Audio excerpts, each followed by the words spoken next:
das meninas jogando, balançando a bunda, das meninas jogando e balança, balança, balança, balança, balança, balança, balança, balança, balançando a balança, balança, balança, balança, balança, balança. Welcome to Saturday Secrets, Episode 1. Dark conspiracy theories about Harry Potter. Hogwarts is not real. A darker theory posits that Hogwarts and the entire wizarding world are figments of Harry's imagination, a coping mechanism to escape his abusive life with the Dursleys. According to this theory, everything from Hogwarts to his friendships with Ron and Hermione are elaborate fantasies Harry constructs to escape his reality, making the story a much darker tale of escapism and delusion. Ron Weasley is a time-traveling Dumbledore. Some fans speculate that Ron Weasley is actually a version of Dumbledore from the future, who traveled back in time to ensure that Harry Potter fulfills his destiny. Evidence for this theory includes Ron's occasional moments of surprising wisdom and his uncanny ability to show up at precisely the right moment. Saturday Secrets, Episode 2. There's a location in the Western Sahara Desert of Mauritania called the Rishat Structure.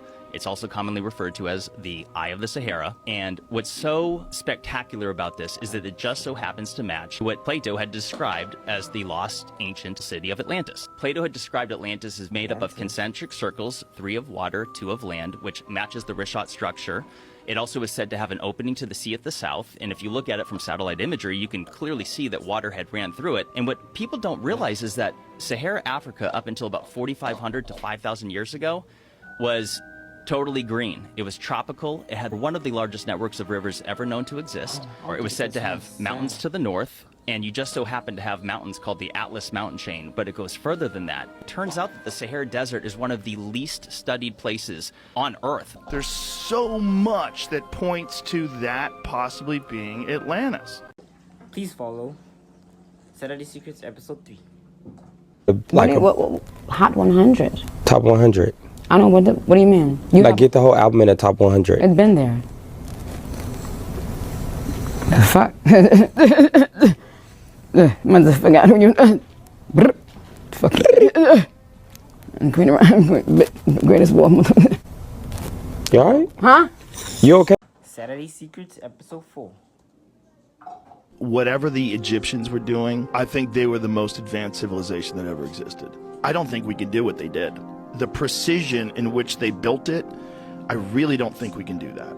Just the symmetry of the faces of the statues is unparalleled, and they're immense.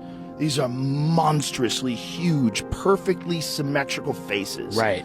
Their temples are insanely intricate. They were incredibly advanced. Incredibly advanced. With math, with science, with technology. Certainly with geometry. 20-ton gigantic stone blocks that were taken from a mountain 500 miles away. And no one has any idea how the fuck they got them. Nobody has any clue. No guesses. Right.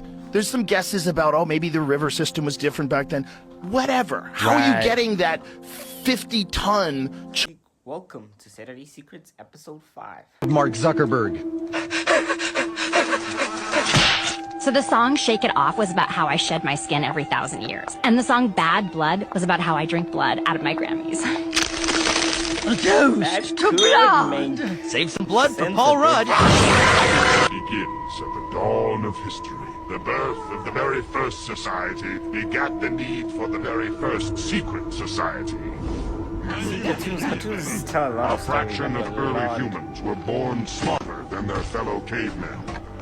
And if they would not listen to reason, perhaps they would listen to a higher power.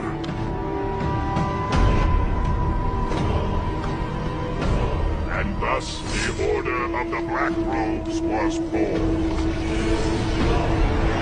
Operating from the shadows using secret knowledge, we and our descendants kept watch over all of human history. Well, not to point out the obvious, but fire, plague, acts. If you're watching over us, why didn't you stop these things? Stop them. Welcome to Saturday Secrets, Episode 6. By the way, this is Baba Kredamuta, one of the spiritual guiders of Africa. Listen carefully. These creatures are harvesting us. These creatures are not aliens. Mr. Ike, these creatures are sexually compatible with our women. And what does that tell you? It tells you that they came from here. They are part of us. African tradition says that the Chitauri fatten on the energy that we human beings give them. They make us to fight each other. And when the whole land is drowning in death and fear and terror, when hundreds and hundreds of people are angry and afraid, the Chitauri get fat because they eat that what we call the dark power, which is brought about when human beings destroy the planet on which they live.